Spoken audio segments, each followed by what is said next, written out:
ব্যবসায়িক নথিপত্রে তথ্য গোপনের অভিযোগে করা মামলায় যুক্তরাষ্ট্রের সাবেক প্রেসিডেন্ট ডোনাল্ড ট্রাম্পকে দোষী সাব্যস্ত করা হয়েছে।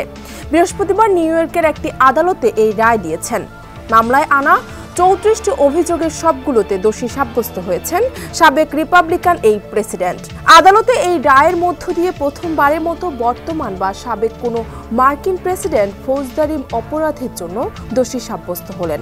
আগামী 11 জুলাই এই মামলায় ট্রাম্পের সাজা ঘোষণা করা হবে। সাবেক এই প্রেসিডেন্টের কারাদণ্ড হতে পারে, তবে আইনজ্ঞরা বলছেন তাকে জরিমানা করার সম্ভাবনাই বেশি।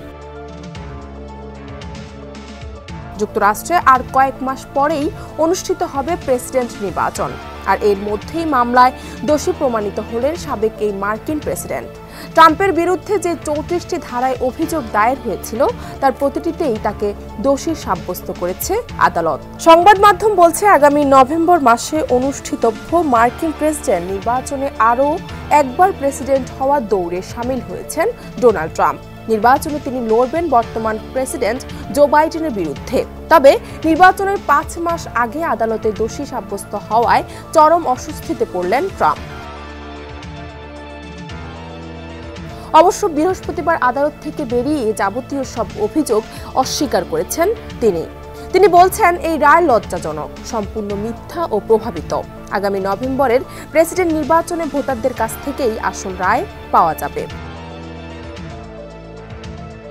77 বছর বয়সী ট্রাম্পের বিরুদ্ধে করা এই মামলায় অভিযোগে বলা হয় 2006 সালে স্টর্মি ড্যানিয়েলসের সঙ্গে তার যৌন সম্পর্ক গড়ে উঠেছিল।